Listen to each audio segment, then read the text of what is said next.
Hey folks, Matt from artoftheimage.com. I have got Billy with me from the FujiGuys today. Special treat. We are going to discuss the X Pro 2, the brand new X Pro 2. I'm going to pick Billy's brain because he's the pro on this. We're going to find out all the tips and secrets and things Billy likes about, hopefully.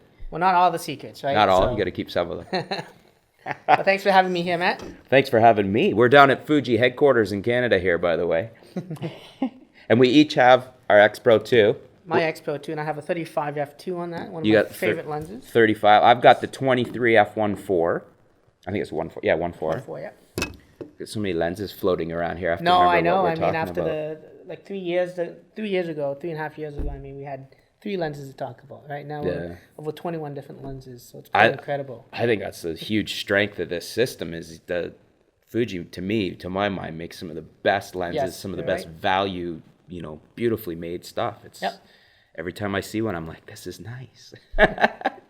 What is that? That's your favorite, you said that? Well, it's my go-to because of obviously mirrorless cameras and being very compact. Mm-hmm. The 50 millimeter equivalency is kind of the frame I like because it gives you kind of a,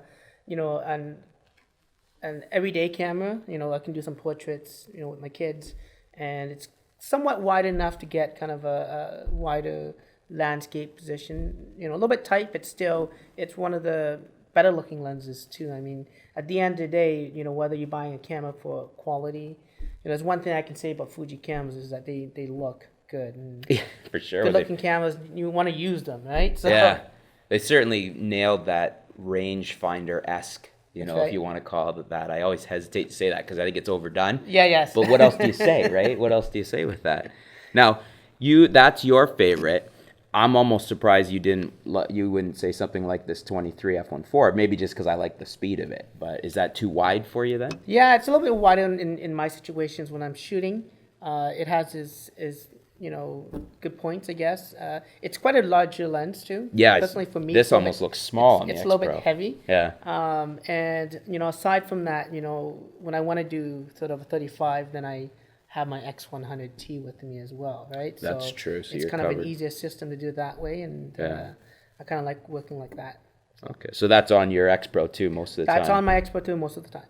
Yeah. Okay, so there you go. If you guys want the number one recommendation from Billy to what to keep on your X Pro 2, it's the 30. That's a 35 f2, is it? It's a 35 f2. This is the one with the special hood on it. It's a funky looking hood. It makes it look very reminiscent of, I guess, a Summicron kind of lens. So, but again, I like the styling of it, and the quality is quite good. In fact, it's sharper than even the original 35 that we developed. Of course, setting it to an f2. So it is an incredible lens. And again, one of my favorites. I call it sort of the designer series of lenses, and hopefully down the road, Fuji develops more of these style lenses, and it'll be fitting for our systems, right? To be again very compact and still. I love how small it is. Yeah. I mean, one of my favorite old Nikon lenses is the 35 millimeter f2, and it kind of reminds me size-wise of that, right? It's very similar.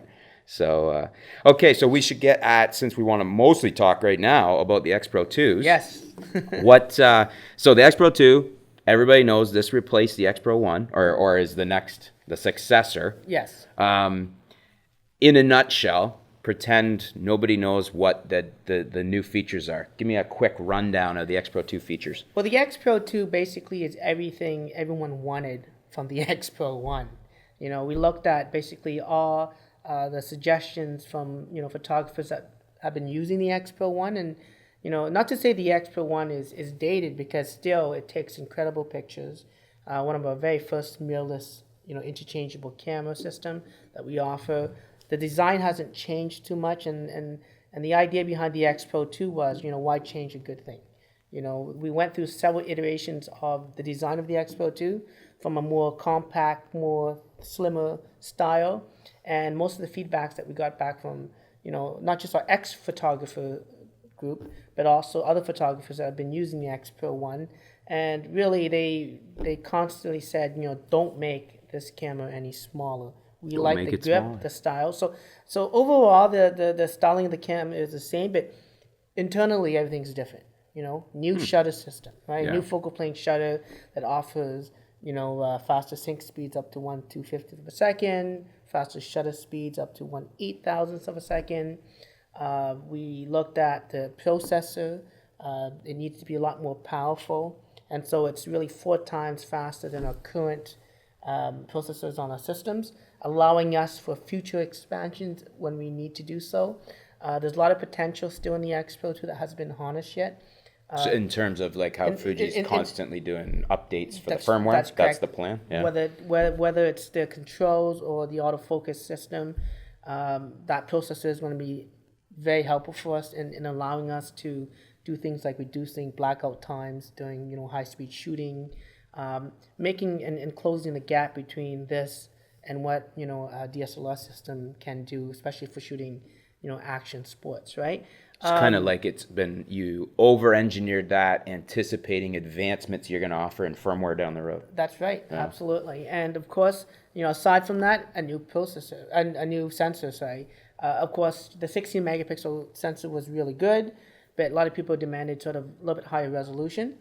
And, obviously still wanted the, great dynamic range, the great low light sensitivity. And so using, I guess, copper wire process, it helped allowing us to increase the resolution without losing the sensitivity in low noise. So it's now a 24 megapixel sensor, which is great if you want to make extremely large prints, which not everyone does, but you have that opportunity to do so. And inside of that, the processing of the colors, the film simulation modes that Fuji's well known for, they also have been kind of improved as well. So the Velvia coming from the X Pro 2 here is not the same Velvia that's coming out from the X Pro 1 due to some of the increased processing power that can now be harnessed to make that refinement. So you're saying that the Velvia should be better, you're saying? Yes, absolutely. And we also introduced a new, film simulation called Acros, which is based on sort of a black and white neopan film. Oh, okay. And,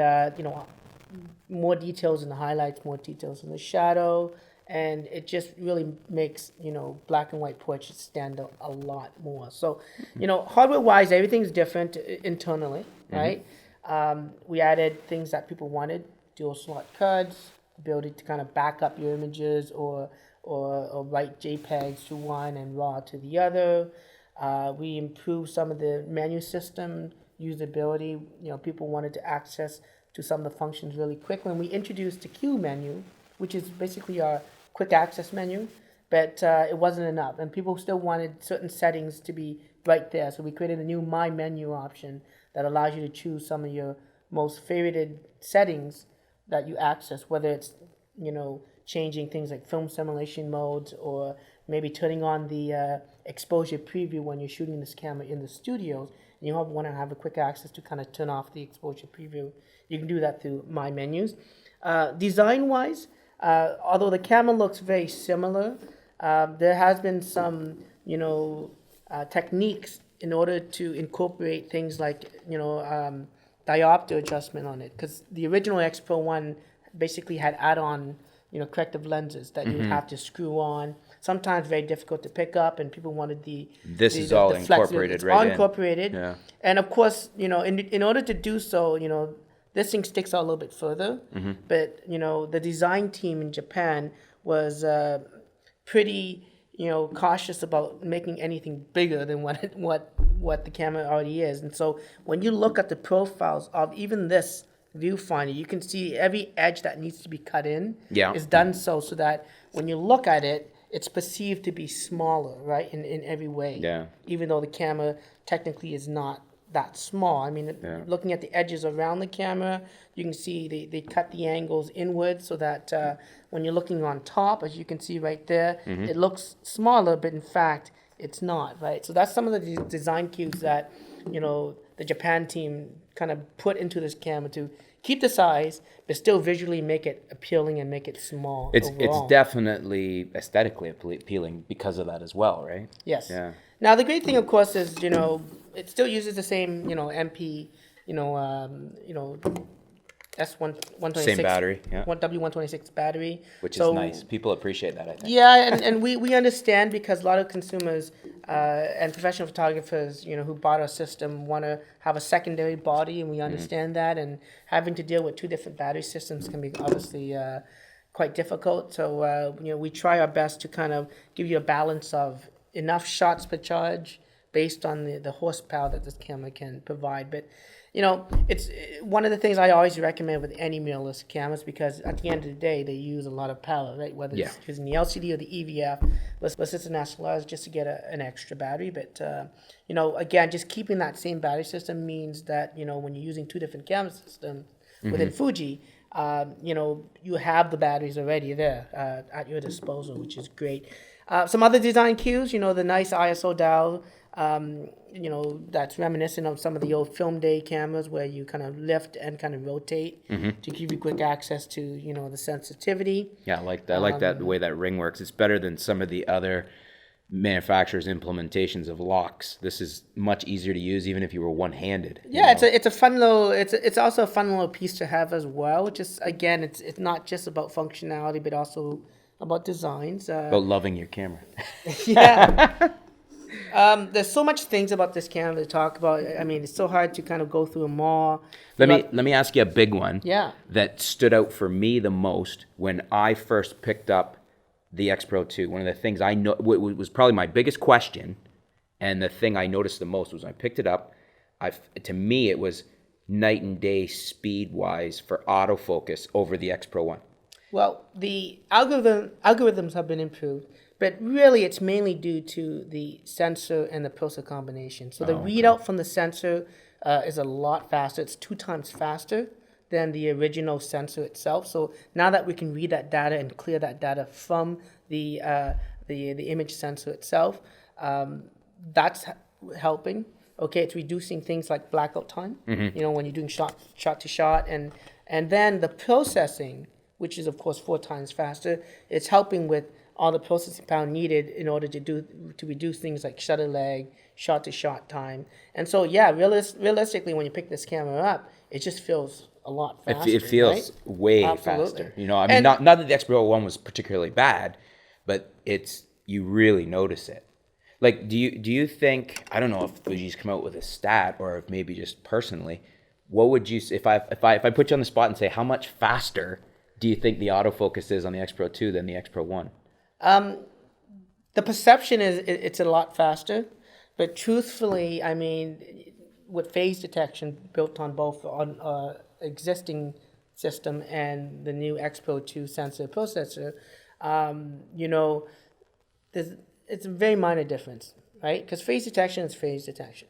So you're saying on paper, paper it's not that much more, but when you pick it up, it just feels a lot more. Yeah, because when you say on paper it's not much more, I'm like, no way. Because when I picked this up, that was like I said, the first thing I noticed, I was like, wow, this thing is fast for autofocus. So what it does improve, though, of course, is the contrast-based detection, right? Okay, So because of the processing power and the readout speed on the sensor, when it does use contrast-based detection instead of the phase detection, then that's where your improvements are, and that's where the perception of this camera being a lot faster. But also the firmware has been a little bit fine-tuned, and it's still, room for growth, based on a combination of the sensor and processor. So we'll start to see eventually the X Pro 2 be this incredible machine, from when it's launched to possibly down the road when, improvements are done to close the gap between, SLRs and mirrorless cameras. And that is, to my mind, one of the neatest things about Fuji is you buy your camera and it doesn't end there. Like 2 years later, you could have a almost, like 50% better camera because you keep giving the consumer updates to it, whereas other camera manufacturers are like, hey, you bought your camera, we're done with that.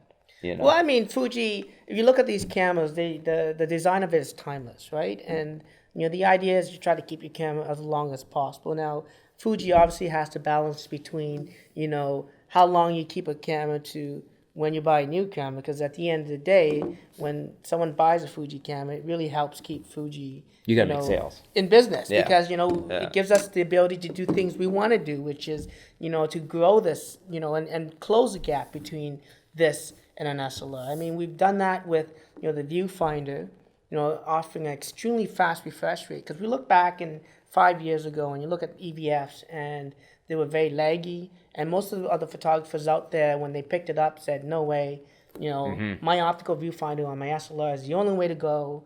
I like using it. It's real time. And that gap now is so small to the point where, the human eye recognizes indifference in motion to about 120 frames per second. And we're actually at 85 frames per second already. So we're very, very close to the point where we can't distinguish between what's real and what when you're looking through an LCD screen. So that is huge. And, the technology is just getting there. And the processing power is actually already there in this camera to eventually even reach 120 frames a second. It's just, so you might be able to even tweak that in this Absolutely. body. And I'm sure they can, but it's also, like I said, a balance between, performance and power, right? And so do you get 80 shots but have incredible performance, or do you get 300 shots and get decent enough performance? We're talking about battery now, right? Exactly. Yeah. So well, I know, like for the EVFs though, I mean, I totally, like, you're absolutely right. When they first come out, people were fighting. Myself now, and a lot of us, I'd rather have an EVF. I like to be able to see what I get before I take the picture, and that they just come so far. I think it's preferable to optical now myself. Yeah, I always use the electronic viewfinder right from the start, just because, like I said, again, what you see is what you get. There's so much benefits of using an EVF. It reduces your time in taking the photo. If you're shooting and you're trying to capture light, then you can quickly flip that to black and white and basically see the scene as you would shadows and highlights, and still have raw files to create, JPEGs. And you couldn't do that with a traditional SLR where, all you're using is an optical viewfinder. Doesn't matter what settings you change on the camera, nothing's reflective until you take that picture, and it can save you time in shooting. So yes, of course, it's been a huge advantage. But, we understand, and the X Pro 2 has that, unique multi-hybrid viewfinder feature where, hey, if you want to use an optical viewfinder, you have that flexibility, right? By sort of flipping the switch in the front allows you to toggle between basically, EVF and an LCD. So that's the uniqueness of the X Pro 2 system, actually, in that, there's no other mirrorless camera that offers you kind of the best of both worlds, right? So if you want to do some street photography and you had sort of 23mm lens there, then using the optical viewfinder is great because it's real time, it's bright, it's clear, you see the action, right? And if you were shooting in other situations where absolutely you need to get the exposure right, then you can easily flip that switch and get an EVF. Yeah, I mean, it definitely is versatile that way. And I mean, you're absolutely right about the design. As one of the things I don't think anybody complains about the Fuji's X series is the design. It's beautiful, It's a nice looking camera. So autofocus was probably my biggest question. As far as the LCD, I'm sure it was a consideration to make that movable, and the decisions made not to. Yes, overall, the X Pro 2 first is weather resistant, right? Which was more important in our aspects. And when developing a product, there is sort of a path that you need to go through, and it's also based on budgets. So if you do this, you can't do that, or the cost of the product, or the goes cost up, of right? that. Oh, exactly. Yeah. And the idea is to keep the product at a certain price point and follow that. And this camera has so much, from a dual slot card, to better LCD quality. It's not just the low resolution, LCD. You got the 8-way autofocus, selector. You got all these, grip design changes, and a lot of these minor things add up. I like those grip design changes. They're nice. It adds up, and really at the end of the day, it became, we either increased the price of the camera, right, and also thickness of the camera. That's true right? too, yeah. Because if you look at through the Japanese designer, the X Pro 2 is actually too big.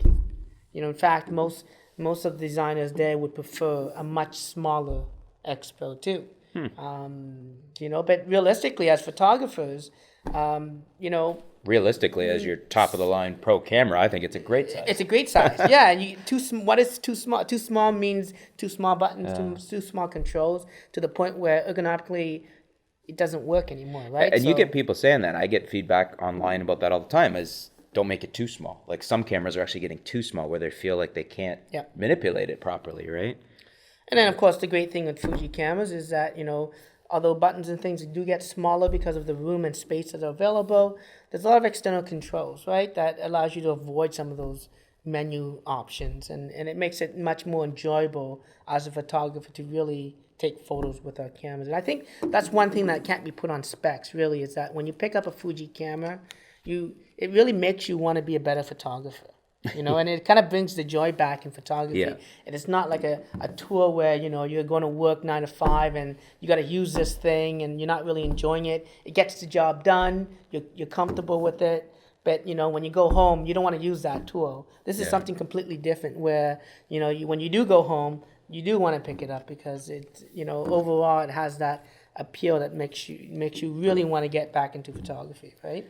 Yeah, there's probably a term for it that I'm not thinking of, but it's like you want to own the X Pro 2 for the camera itself, almost not even as the tool part of it, but just the whole experience. Like and also just it's a thing of beauty, the machining and the quality and whatnot of it. Whereas some cameras are great cameras, but that's all they are to you as a camera. You don't have that pride of ownership like somebody that owns a Mercedes or something, yes, right? Of course. So I mean, we want you to put this camera through its through its paces, of course, but and it being weather resistant or not, but absolutely, this is a camera that should be in your family for generations to come, right? And and it, like I said, I love the design of it.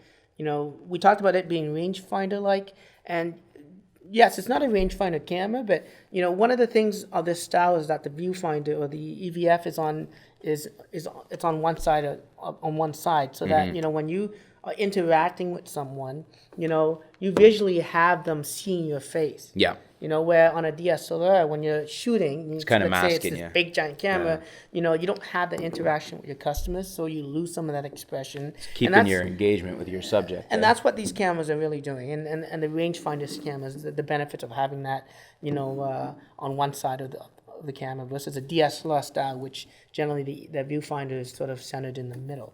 Yeah.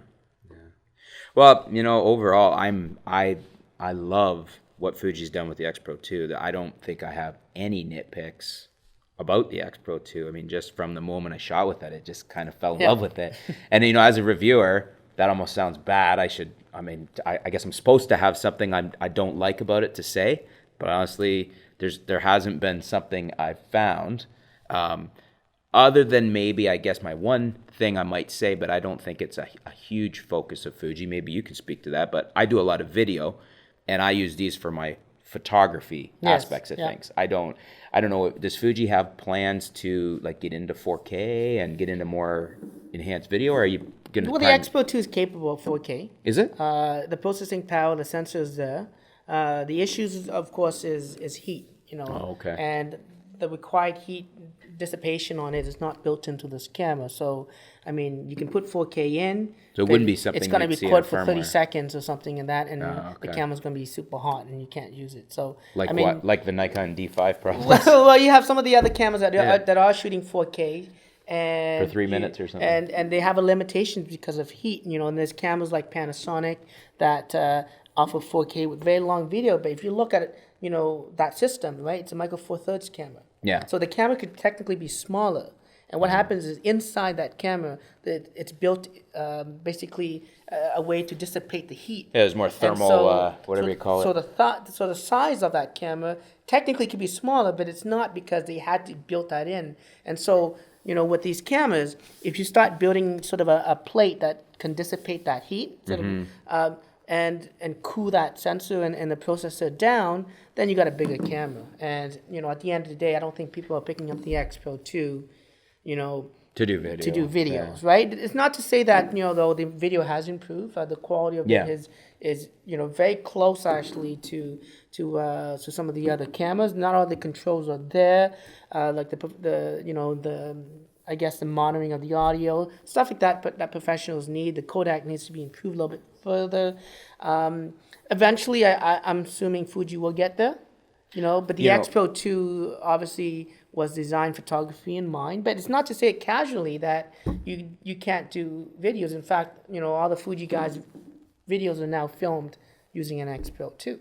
Oh, right? is it? So Okay. we just have using the mic input on the side. We just have audio go right into it. And it just works for us. So I mean, Yeah. it's Well, not to it's say. definitely improved from previous models, right? And if you compare the video quality too, I mean, the Morae's been reduced. Obviously, some JPEG artifacts have been reduced because of the processing power for X-Trans. But also, if you look at how sharp the videos are now, if you film 4K video with another camera, you look at our camera, you can see like how sharp the text is coming out of an X-Trans based sensor. That's just potential for the future. Yeah. So, But you, as you were saying, even though it might be 4K capable processor-wise, don't expect to see that in a firmware update because the heat thing would be an issue. yeah, right? that would probably be an issue, and it'd be battery issues at the end of the Yeah. day too. So, but you never know. I can't say never, right? Yeah. So, Most of the Fuji shooters I hear from aren't interested in it, to be honest with you. And they're people that are shooting Fuji, they love the camera for photography. Yeah. They're not saying, "Oh, I wish it did video." and I mean, I totally understand the other photographers who just want to have one camera that does it all, take great photos, take great videos as well, and I can truly understand that.